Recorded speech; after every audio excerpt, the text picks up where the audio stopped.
Tonight, Part 1, Money, Power, and Wall Street. The clouds are still hanging over the global economy, and they're still filled with risk. Inside the epic story of the global financial crisis. Here we are 3 years plus after, and very little has changed. Where we are now. Wall Street got bailed out, and Main Street didn't. And how we got here. Let's put together a portfolio of credit risk. Other banks were taking these ideas and applying them in ways that they'd never expected. Once the seed was planted, there wasn't any stopping it.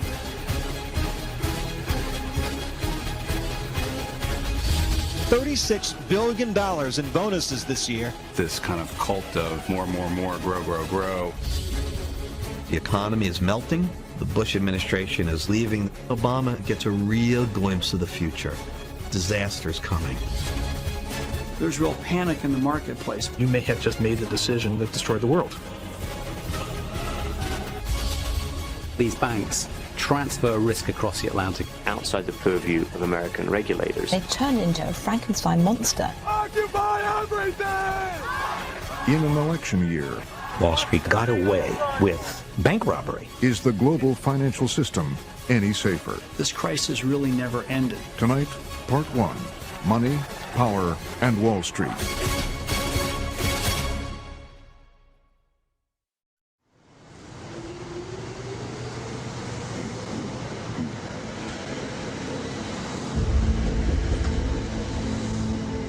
Every day, tens of thousands of workers make their way to Wall Street. They work for banks, brokerages, hedge funds, insurance companies, and mortgage lenders. It is the largest single sector of the American economy, an industry that is almost double the size of America's manufacturing sector. A business with enormous power and global reach. It is the industry that led America and the world into its worst economic crisis since the Great Depression.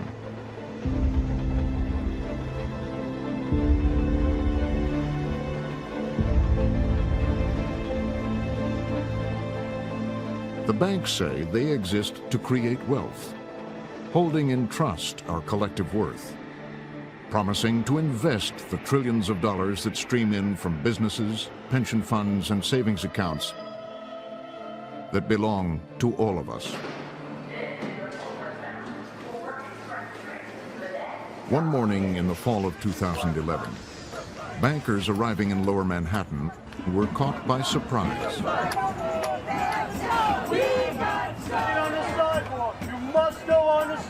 The recession had destroyed $11 trillion of Americans' net worth. A recovery seemed far off. Occupy Wall Street wanted bankers held responsible. Most Americans think, and with good reason, that Wall Street got bailed out and Main Street didn't. We have very high unemployment. We lost 8.5 million jobs in the recession. Please join in. People's houses aren't worth what they paid for them.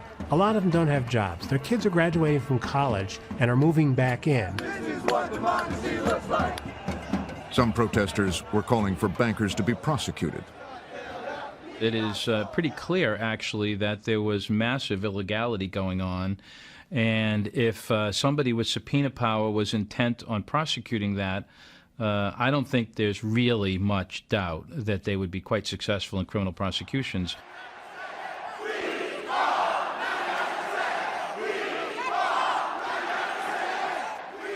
In a matter of weeks, Occupy demonstrations spread to scores of cities across America and the world, calling for radical changes in the banking system. Bankers responded by saying that the answer is to move on and get back to business. Some of our companies made a series of bad mistakes. And we all paid for them, including, and it led to the economic crisis.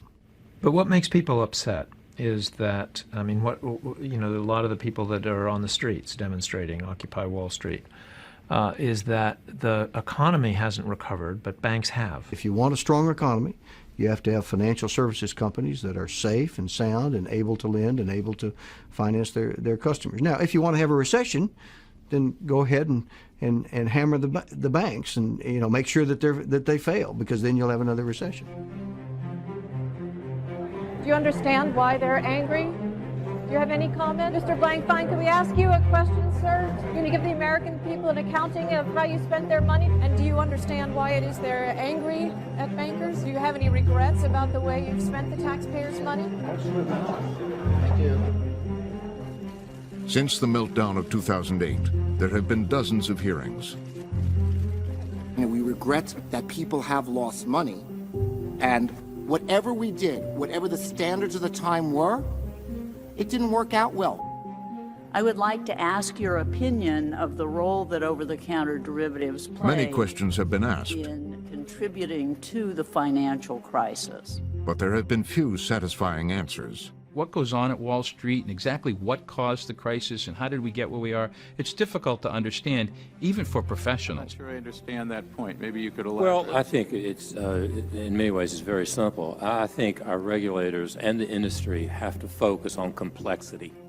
But at the end of the day, people usually have a pretty good ability to tell when something's wrong. Somehow we just missed, that home prices don't go up forever.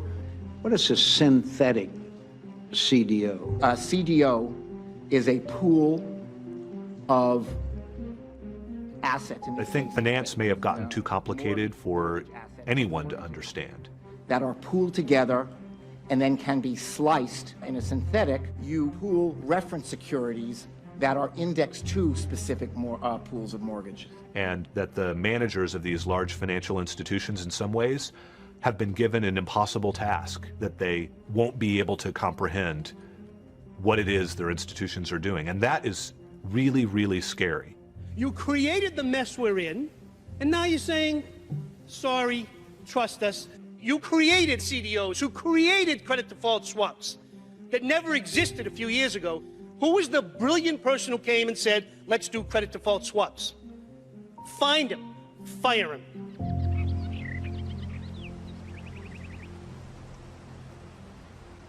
It's hard to pinpoint the origins of America's financial crisis, but one weekend at this resort in Boca Raton, Florida, is a good place to start. Assembled here in June 1994 were a group of young bankers from J.P. Morgan. At the time, it all seemed innocent enough. Boca Raton was a gathering of people that were part of the global derivative group at J.P. Morgan. In part as a celebration, in part as an opportunity to relax, but perhaps much more importantly, as an opportunity to get creative, innovative people together in a room to discuss a whole variety of different topics. And since they were young, mostly in their 20s, and since there was plenty of money floating around and they were full of high spirits, they did what any young bunch of kids would do, and they got drunk, they had parties, they threw each other in pools. This is the normal stuff that happens at conferences. Yes, I went into the pool fully clothed, as did my boss. Some people drank, some people didn't. I'm happy to say that most people stayed reasonably sober. They played hard, but they also worked hard. They were striving to address an age-old problem in banking: how to reduce risk. The defining problem was that banks were unable to adequately deal with their own credit risks. We're thinking about how to manage risk. We were thoughtful and deliberate and careful. We had a responsibility not just to make a profit for the shareholders, but to look after the financial system as a whole. Over 2 days of meetings, they looked at whether they could find a way to make their loans less risky. The first journalist to tell the full story was Gillian Tett. They began to look for ways to enable financial institutions to pass risk between them. One way to do that was to sell loans. Another way, though, was to separate out the risk of a loan going bad from the loan itself. And out of that came this drive to develop credit default swaps. Credit default swaps, a kind of derivative that insures a loan against default. This was a very new concept. Traditionally, Derivatives were a way to bet on the future value of something. For hundreds of years, farmers have traded derivatives to protect themselves against fluctuating crop prices. It is this type of derivative that has been traded on the Commodities Exchange in Chicago, along with the futures of fuels, currencies, and precious metals. In Boca Raton, the J.P. Morgan team realized that they could use credit derivatives to trade their loan risks. Bankers borrowed one set of ideas that had been developed in the commodities market and applied it to loans for the first time. This idea was essentially created under the banner of making the financial system safer. The first big credit default swap was engineered by Blythe Masters and involved Exxon. Exxon was the client of the bank, and we had credit exposure associated with that relationship. The Exxon Valdez spewed almost 11 million gallons of oil into In the wake of the Exxon Valdez oil spill and a rash of lawsuits, Exxon took out a multi-billion-dollar letter of credit with J.P. Morgan. Sweeping blow for big business. A letter of credit creates credit risk. If Exxon were to fail on their obligations, then JP Morgan would have to step in and make good on those obligations on their behalf. It was a large amount of exposure, and there was a significant amount of risk associated with that. And that risk is a big drain on a bank. Every time a bank makes a loan, under banking regulations, they're required to set aside certain reserves of capital for the loan. So JP Morgan, when they made the loan to Exxon, would have had to set aside some capital. JP Morgan has to hold certain capital relative to the size of that loan in the event the loan is not paid off at 100% as you expect. Well, of course, if you don't have to do that and you're a bank, you'd prefer not to do that. Because then you can finance more freely, you can take on more debt. Right. So Masters started looking at who could take on their loan risk and free up J.P. Morgan's capital.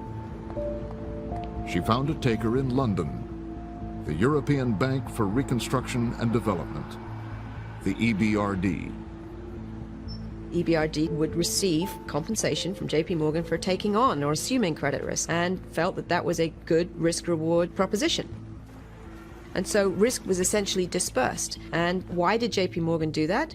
Because we wanted to free up our capacity to do more business. This was a major financial innovation. Credit derivatives made it possible for a bank to skirt capital requirements. And that's what actually happened, is the amount of capital that banks had to hold got less. And so banks became able to create more and more credit. They could make more loans.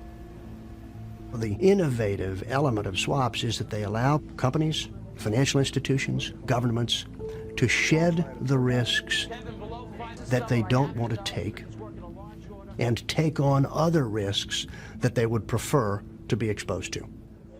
The Exxon deal was just the beginning, demonstrating that risk could be offloaded and capital freed up. J.P. Morgan had struck gold. In 1998, they decided to ramp up their credit derivatives operation. That year, another young banker joined the team, Terry Douillon. Part of my job was to come in as a trader and to build a credit derivative trading book, including all the risk management around the more exotic products. That was what I was brought in to do. Previously, J.P. Morgan had written credit swaps on single companies like Exxon. Douillon was asked to write swaps on bundles of debt. The idea was, let's put together a portfolio of credit risk, a portfolio of names. Her first trade was a credit default swap on 306 corporate names on J.P. Morgan's books. And that list of 306 entities, they were very highly rated. They had very low credit risk. And the credit default swap was ensuring J.P. Morgan against default by those 306 entities. That's Many of correct. them Fortune 500 companies or other. It would have been some of your most well-known household names. And so we were giving investors an opportunity to, in effect, invest in our loan portfolio. JP Morgan did a lot of work, did a lot of due diligence to assemble this portfolio of loans. And you can get it in one easy, bite-sized piece. And the bank facilitated this by slicing up the portfolio into different risk levels or tranches. investors could choose how much risk they were willing to take. Different investors wanted different levels of risk. There were some investors that wanted to earn a big return on really risky stuff, and there were some investors that wanted to earn a little return on stuff that wasn't risky at all. From there, the bank looked to expand their business even further. So along comes this idea. What if we could create a market where people were able to buy and sell freely, independently of the companies themselves, the risk associated with lending to those companies? And so they began selling derivatives that were simply bets on any and all portfolios, whether the bank owned them or not. These products came to be known as synthetic collateralized debt obligations, synthetic CDOs. There were investors who were able to invest in some entities that they had not had access to before. By buying a credit default swap. By investing in a credit default swap because it was a name that they hadn't previously had access to. So there was a lot of very positive reinforcement of the market, and it just grew. It grew very naturally. Once the seed was planted, there wasn't any stopping it. It was the beginning of an unfettered, brave new world of banking. This was pretty new stuff. This was incredibly new stuff. It was amazing. It was clearly a product that was in need. We had identified a need. Most of the members of the global derivatives group at JP Morgan were in their 20s, including Masters and Duyon. But with the creation of the credit default swap market, they had made banking history.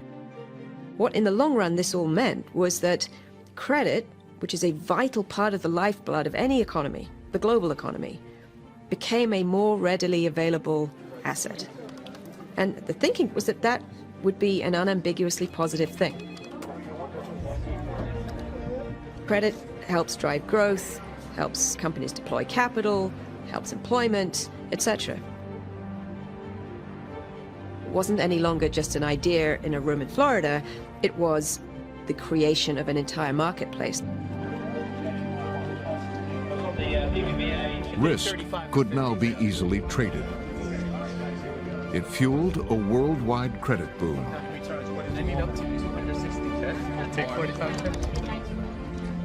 Soon, other banks got excited about the money to be made writing credit derivatives. Paul LeBlanc was a derivative salesman at Morgan Stanley who remembers the pressure to get more deals done. The volume of transactions was just exploding. I mean, I used to know all the statistics because I used to talk about it every meeting, how this is a growing market. You have to get your customers involved. You can see the NASDAQ getting a nice... They can make money, we can make money. It was a massively important sector for us to focus on, derivatives. And importantly, it was a private market, unregulated and out of view. See, unlike an exchange-traded market where all the banks can see all the positions, there's no public market for these derivatives. You can't look in the newspaper and get a price for them. These are all private, off-exchange markets, and nobody else in the market knows what's going on. And because this market was opaque, the spreads, the difference between what banks could charge for derivatives and what it cost to provide them, could be huge. How much were these things making for the bankers that were selling them? The spreads on derivatives are several times larger than on comparable cash securities, just as a general rule. And that's why the banks trade them. Cash securities being those that equities, bonds. Well, paint some picture of that and the kind of money that people were making. The best reference that you could give is that if you look at, say, the spread that a bank might earn doing an IPO for Facebook, they're going to maybe make 1% to bring out that IPO, very hot IPO. If you were doing the same size deal in a derivative security, you might make 10 times the fee. And the basic business that they created was immensely profitable. But there's a problem with all of this. Most people in finance assume risk can be eliminated. But all you can do is move it around from one party to another party.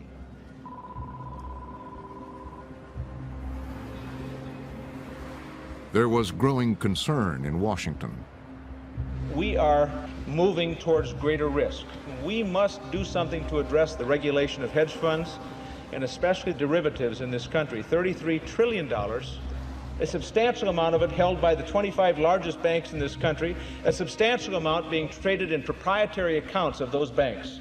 That kind of risk overhanging the financial institutions of this country, one day, with a thud, will wake everyone up. Proposals circulated to rein in the banks and to regulate derivatives. What are you trying to protect? We're trying to protect the money of the American public, which is at risk in these markets. The head of the Commodity Futures Trading Commission, Brooksley Bourne, led the charge. We are the regulator which has been given the authority to oversee the major derivatives markets. Brooksley Bourne was absolutely right, because what she said is if you don't have transparency and regulation of derivatives, the risks are going to build up and they're going to lead to a financial crisis that's going to cause massive taxpayer bailout. The banks lobbied hard for no derivative regulation. The banks didn't want anyone to know how much risk they were taking on. They didn't want to have to quantify it on their balance sheet. They wanted to be able to push it off and hide it, and that was why they lobbied so hard to make sure that swaps and derivatives would be treated differently from other kinds of financial products. Others wanted them to be regulated like insurance. One of the most heavily regulated products in the country are insurance products for all the obvious reasons. If you're going to write insurance, you have to have enough money to pay off that insurance. But if you write a credit default swap, you don't have to have that same amount of money on hand. Or anything else, including, importantly, no disclosure. So you're saying it's a kind of under-the-table insurance agreement that avoids regulation? It's an insurance product designed not to be regulated as an insurance product and designed to avoid regulation at all. And one thing we do know is that when a product of any type is designed with minimal regulation, capital and activity moves into that area and it expands dramatically. Regulation of derivatives transactions that are privately negotiated by professionals is unnecessary. The chairman of the Fed, Alan Greenspan, sided with the banks. Hinders the efficiency of markets. Alan Greenspan was coming from a very libertarian tradition. Keep your hands off everything. The markets will sort themselves out. And if there's a problem, then we'll clean up afterwards. And then that really was the way the Federal Reserve operated under his leadership for almost 20 years. On Capitol Hill, supporters of bank deregulation made urgent, stark pleas. The future of America's dominance as the financial center of the world is at stake. Before them was legislation to lift restrictions on how banks could do business. If we didn't pass this bill, we could find London or Frankfurt or Shanghai becoming the financial capital of the world. This bill is going to make America more competitive on the world market, and that's important. And legislation to prevent oversight of credit derivatives. High-paying jobs, not just on Wall Street in New York City, but it affects every business in America, and it benefits every consumer in America, and we do it by repealing Glass-Steagall. The campaign to roll back Glass-Steagall, a Depression-era set of reforms, was led by the country's biggest bank, Citicorp. They felt it was in their way and persuaded lawmakers, both Democratic and Republican, that Glass-Steagall should be repealed. It also symbolized when everything really started to go wrong. It's the most important example of our efforts here in Washington to maximize the possibilities of the new information age global economy.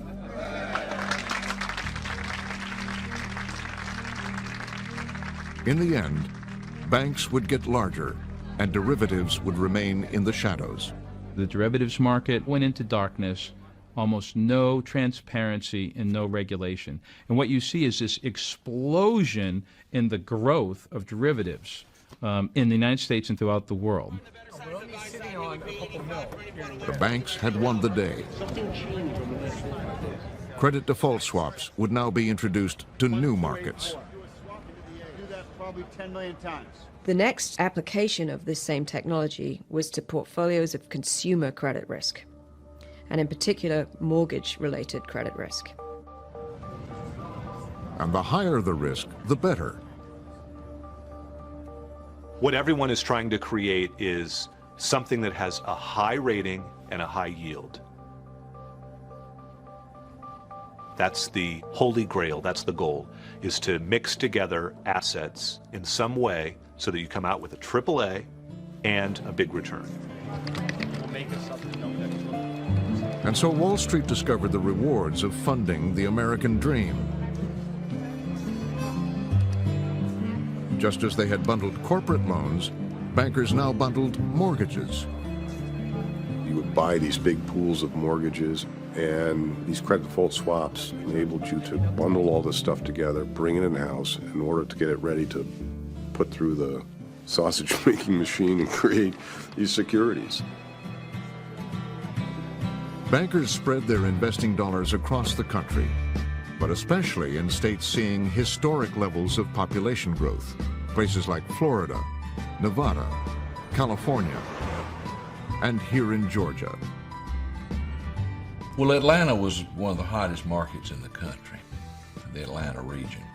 Roy Barnes is the former governor of Georgia.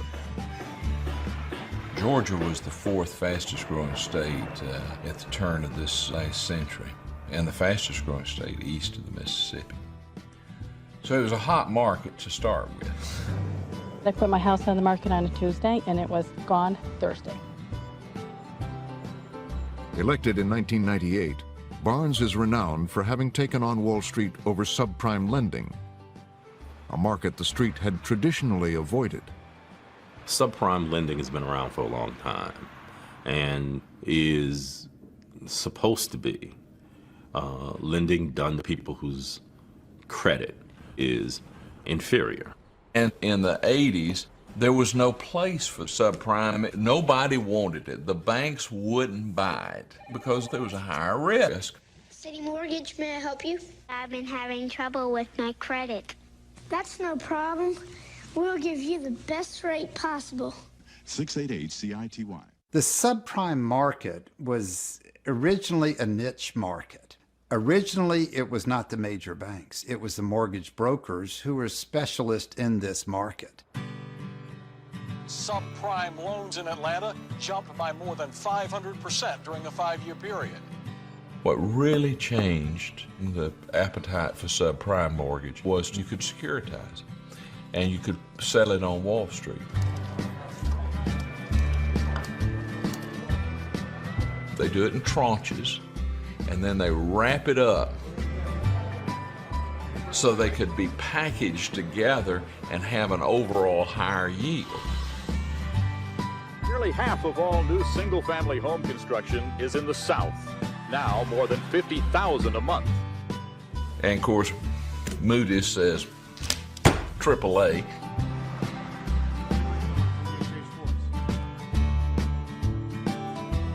So it was just a feeding frenzy. I mean, it was just an absolute feeding frenzy for subprime mortgages. The economy's strong, home buyers are willing and able to spend double what they did just 2 decades ago. And you could just about drive by a bank and they'd throw loan paper in your car as you passed by. Became very loose, But what big banks on Wall Street did not or would not see was what was happening on the ground around the U.S. A wave of lending abuses. It's a phrase you're likely to hear in the future. Predatory lending. We trusted mortgage companies. We say that we were swindled.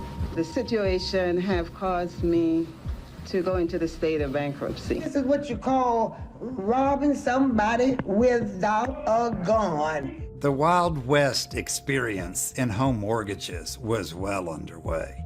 41-year-old Essie Mae Hector, mother of 3, agreed to a second mortgage at 27.5%. We were creating mortgages that we had never seen before, and they were being created faster and faster.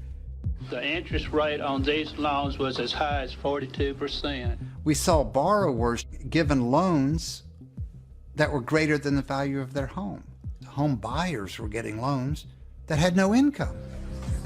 The borrower, particularly the elderly or the low income, had no clue as to what they signed.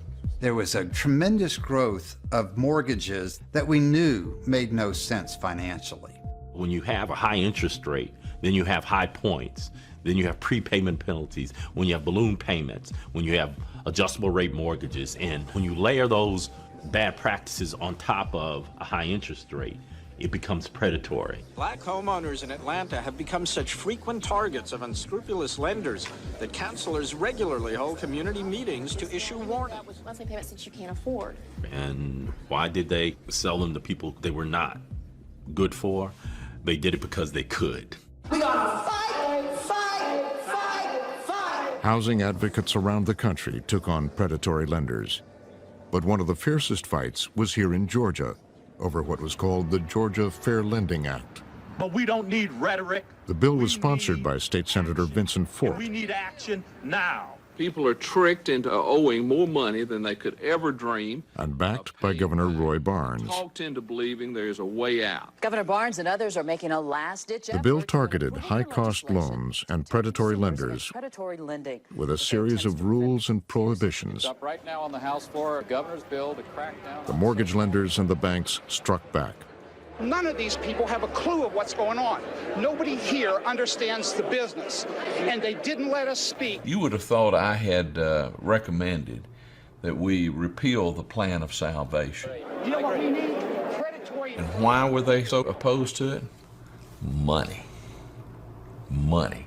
This bill will cripple the mortgage business. It's going to cripple real estate sales. It's going to absolutely devastate the home market in Georgia. I can guarantee you. There were threats that the residents in Georgia wouldn't be able to get mortgages anymore because investors would not buy the mortgages in Georgia. If that were true, no bank would create a mortgage in Georgia. Despite the efforts of the mortgage lobby, Barnes and Fort got the bill passed in April 2002. Georgia now has the toughest predatory lending law in the nation. The mortgage lobby feared that similar legislation could pass in other markets, like California. They opposed Barnes' re-election. They funded his challengers and lobbied to rescind the law. Right after Governor Barnes' defeat in November, one of the top legislative priorities for the new governor and the new legislature was to gut the Georgia Fair Lending Act. I think it was about 2 weeks into the new legislative session, and it was gutted. But for a 7-month period, predatory lending in Georgia declined. It may have been the last chance to slow the housing boom. I would like to sit up here and tell you that I was like Nostradamus, that I saw that the world was going to come to an end because of all this. But I could never have foreseen the difficulty that existed. Never could I have foreseen that. I think we still would have seen an unrealistic bubble, but it wouldn't have gone up as fast and it wouldn't have collapsed as fast. We would not have been in as deep a hole today as we are if we hadn't had these funny mortgage products. No let-up in the housing boom, which is good for the economy. Homes were selling last month at a record clip. The main reason, low mortgage rates. The big banks continued to package and sell more mortgage portfolios. The nation's strong housing market. And more of these CDOs contained high-risk subprime debt. To keep the rating agencies on board, more credit default swaps were sold. Let's say I have a pool of mortgages. I have 1,000 mortgages from California, and I want to package these up. But I decide, well, some of these mortgages may be subprime, and I want to buy a little bit of credit default insurance. And by doing that, you improve the profile, in theory, yes, of your CDO. That's right. So that you can sell it better. I could go get a rating for it, too. I could go to Moody's and say, look, I have laid off 2% of the risk on this portfolio. Shouldn't I get a better rating than if I just sold the pool as it was? So you take a lot of crap, That's a lot right. of mortgages that are people are not going to pay. Right, okay. But you insure it, and the credit agency says, hey, that's a good idea. Yes, yes. And it seems that in the housing market, many investors actually began to take more risks precisely because they thought that they had bought protection with credit default swaps. new home sales jumped 13% over a year ago, while existing home sales rose 4.5%, setting a new record. The team at J.P. Morgan was also dabbling in mortgage debt, but they weren't sure it made good sense. We traded mortgages. We had some mortgages on our books. We certainly understood the mortgage-backed security market, but we had a lot of trouble getting comfortable with that risk. The big hang-up for us was data. We had years and years of historical data about how corporates performed during business cycles, but we didn't have that much data about how retail mortgages performed during different business cycles. We knew how much money people said they were making. We saw that UBS and Merrill Lynch had securitized products earnings that were growing faster than ours. And we asked ourselves the question, what are we doing wrong? What are we missing? Have we not figured out how to lay off some of this risk? And honestly, we couldn't figure it out. What we never imagined was that those other firms weren't doing anything at all. They were just taking the risk and sitting with it. Sales of new single-family homes shot up. The first wave of JP Morgan bankers who had developed these original ideas in the 1990s, when they saw what was starting to happen, essentially other banks were taking these ideas and applying them in ways that they'd never expected. Some of them began to get very worried. We were just about to say done on a transaction. We had a global phone call and we were discussing the risk that we were about to do, and we had discussed it over and over and over, and finally someone on that phone call said, "I'm nervous." Twice as many home buyers are getting adjustable mortgages. A huge increase in We almost had stopped thinking and stopped reassessing the risk as we went along. And suddenly we found ourselves with a product that was vastly different from where we started. And every little tweak along the way, we had all said, "Oh, that's okay, that's okay, that's okay," until suddenly we all looked up and said, "Hang on, it's not okay." The world is still living with a lot of big unresolved problems. Other banks were not so cautious. Storm clouds on the horizon. They aggressively sold subprime CDOs to customers all over the world. London became a second beachhead for their trading and sales operations. Stock markets on the rise, and economic statistics turn encouraging. The City of London actually did yeoman service in creating some of the nastier structures. They did this offshore. These were not SEC registered deals. These were all private placements, so they were going through the legal loopholes.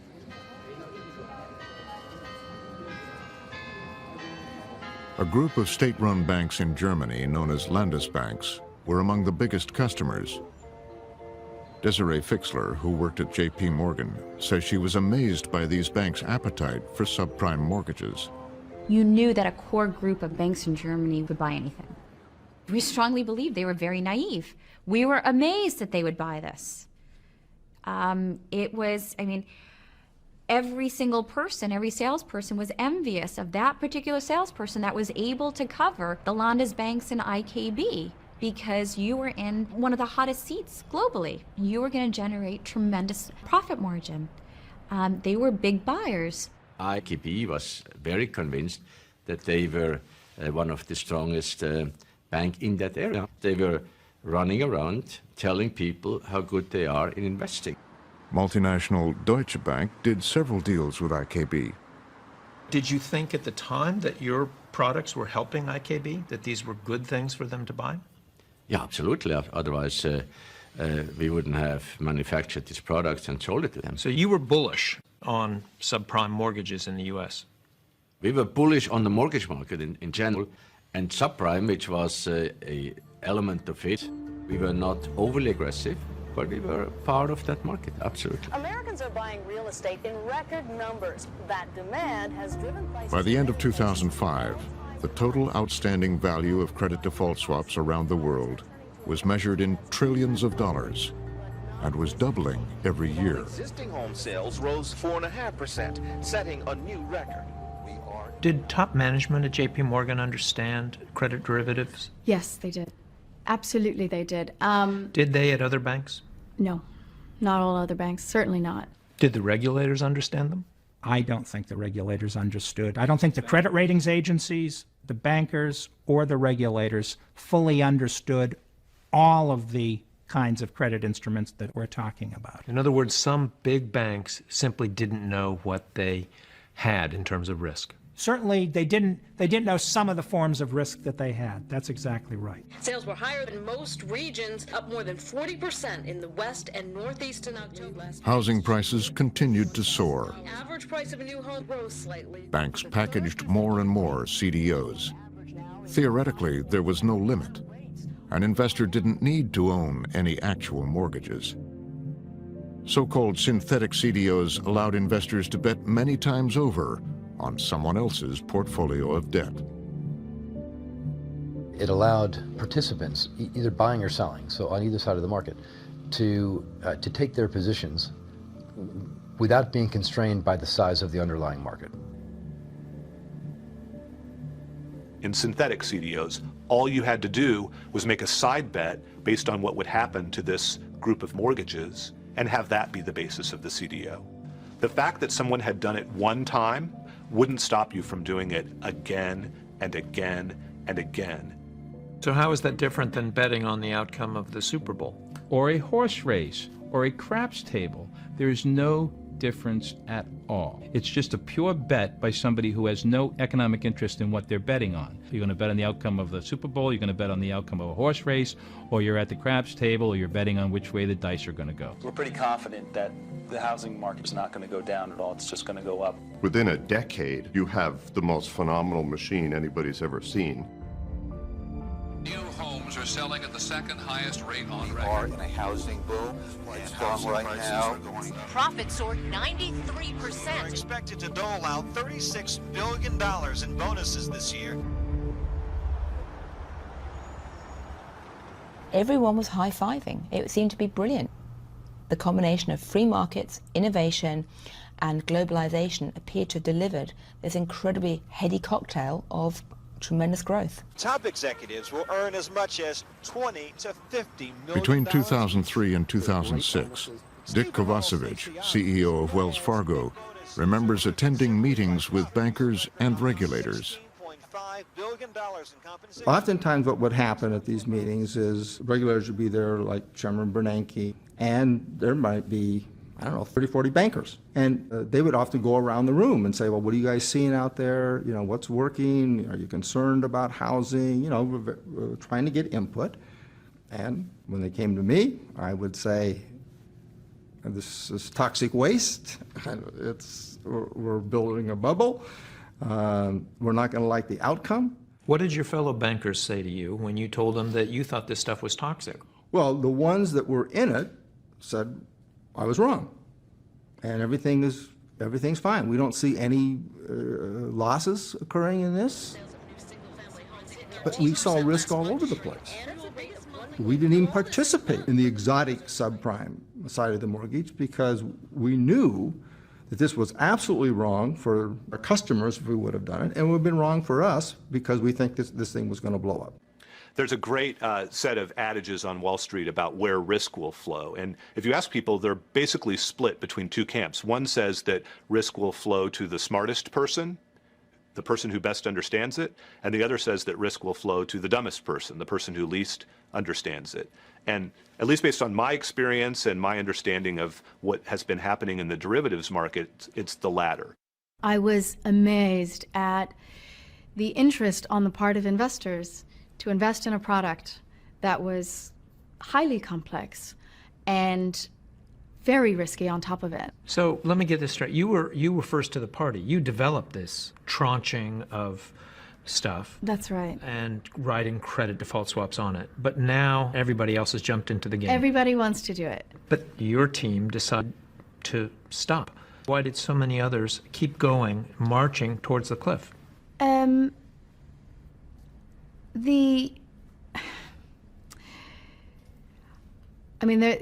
Look, very simply, there are certainly some investors, some banks, some borrowers who are a bit greedier than they should be. Goldman chief Lloyd Blankfein will take home $53 No one wanted the party to end. pocket an estimated $40. Most banks believed housing prices would never go down, let alone crash. To imagine losses of that severity required very significant assumptions about the path of the economy, which were just not in people's mind. So it required things like assuming that house prices in the United States fell by 25%. People weren't thinking that way. And as long as house prices never fell, then these risks would never come home to roost. And that ultimately was obviously very flawed logic. As interest rates rose early this year, home sales slowed, and after years of record appreciation, businesses and individuals do as well, and the cost of borrowing is going up. The unraveling began in late 2006. Big trouble for millions of American homeowners. When housing prices started to drop, only a very few bankers could see the bubble they were trapped in. The market has turned some mortgages into time bombs. By 2007-2008, all the smart money knew the game had ended, and all the banks tried to effectively repackage what they were stuck with as quickly as possible and get it off their books. But there was a second parallel movement which was going on, which was all about how can we take advantage of it. The Dow Jones average seemed in free fall, ending the day down. One of the Wall Street banks that took advantage of a declining market was Goldman Sachs. According to a congressional investigation, the bank created a series of CDOs containing toxic subprime and then sold them to customers. We at Goldman Sachs distinguish ourselves by our ability to get things done on behalf of our clients, while Goldman Sachs, using credit default swaps, bet against them. They bet against their own clients, so when their clients lost money, Goldman was making money. Goldman has a little slogan that the clients come first. No, they didn't. Not in these transactions. Goldman came first, second, and third. They were really, I think, the only major bank which made money when the housing bubble burst. In a settlement with the SEC, Goldman admitted that some of their marketing materials did not disclose important information. But Goldman claimed that their investors were highly sophisticated institutions. 34 subprime mortgage companies have gone bust. One customer was that German Landesbank, IKB. Anyone associated with the subprime market is going to pay the price. Even when there was a downturn in the markets, they were still buying. I mean, the market is telling them, it's on the screen, there are headlines everywhere, danger, but they still wanted to go ahead. Did you feel there was an obligation on your part to tell them that, look, wake up, the markets are going down, maybe you should stop buying this crap? Those discussions, the word crap wasn't used, but I mean, those discussions definitely happened, but they felt that this was just a temporary glitch in an overall bull market. It will recover. It has to recover. In July 2007, the German bank, IKB, stuffed with subprime, was the first bank to fail. Hundreds of thousands of homeowners are defaulting. It was only a matter of time before the crisis came back to Wall Street. And that could hurt the value of homes nationwide by dragging. We knew that the housing bubble had burst, but we'd been reassured that the problem had been contained. But by the beginning of 2008, it was becoming clear that this was a much, much bigger problem than anybody anticipated. There was a broad misperception of the risk in housing prices, the widespread view that we could have a regional decline in housing prices, but never a national decline in housing prices, proved to be horribly wrong. Last week was a difficult time in the mortgage business. There was talk about problems in funds that were invested in a lot of leverage. This was the most actively traded stock by far. Just a few minutes. In New York, banks were trying to unload what they could. But there was confusion. At Citigroup, they were running in circles. One of the incredible things about Citigroup, we now know, was although it was tossing these risks off its balance sheet, those risks came right back, almost like a boomerang. Without knowing it, they had set up one business to offload risk and then completely reversed that business, taking those risks back onto its balance sheet.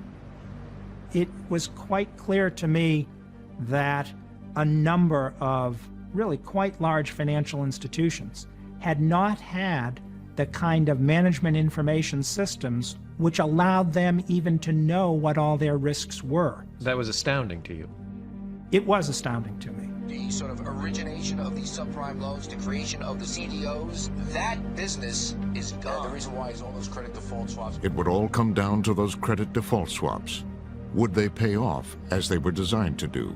We have known for generations that banks are susceptible to runs.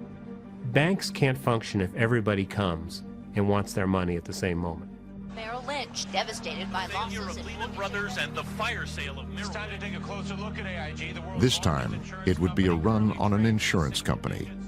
AIG was on the hook for $440 billion worth of credit default swaps.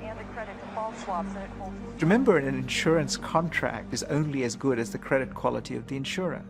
They have to pay you. And if they can't pay you, for whatever reason, then this whole process of risk transfer breaks down. So look, we need to stabilize this industry. It spread throughout the economy. It could be a very, very dangerous. September 18th of 2008, when I have a conference of my CEOs, and CEOs traditionally don't read their BlackBerries during meetings, but I kept looking around and noticing that a number of them were. And so I turned to one, we recessed, and I said, "You look like the world has ended." And he said, "I think it has." The enormity of this situation, like a financial nuclear holocaust. Some 400-odd billion of credit default swaps. Another government bailout, AIG securing an $85 billion... AIG could not conceivably have paid off all of those credit derivatives because it had misunderstood the risks and did not have what we'd call a balanced book or nearly enough capital to back their losses. Didn't everybody know that AIG was holding a lot of CDSs? No, there was no disclosure. That's the whole point. And they haven't reported this to anyone else. The other dealers have no idea what's going on. The other banks don't know. Nobody knows. The banks turn this market into their own private game. It was, in fact, a financial shell game where we were manipulating banking results by moving the risk out through one door, but bringing it back into the banking system by another door. The risk was not leaving the banking system.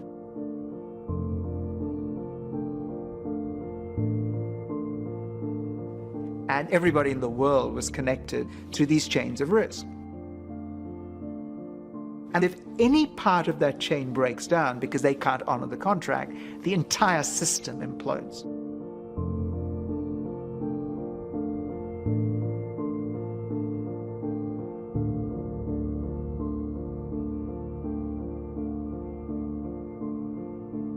The idea, dreamed up by a group of young J.P. Morgan bankers at a weekend retreat many years ago, was supposed to reduce risk.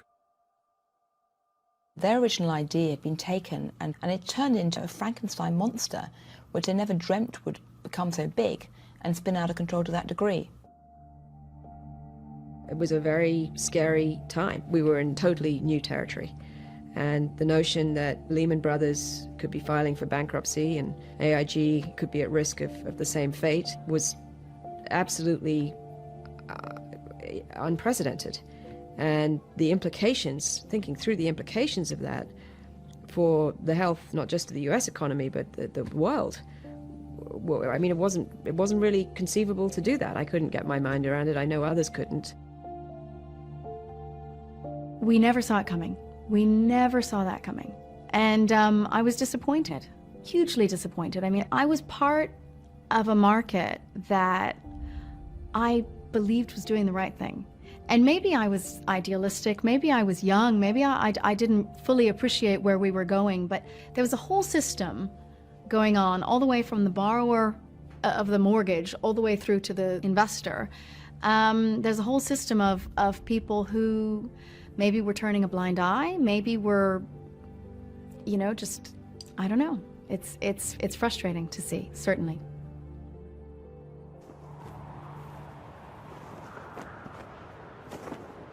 It shouldn't have happened.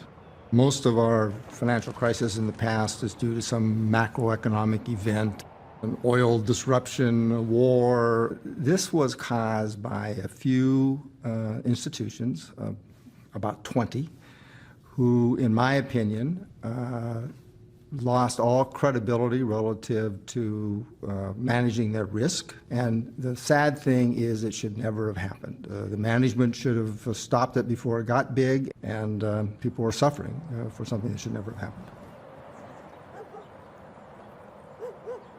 Today, the fallout is felt mostly in places that had seen the highest growth, like Georgia.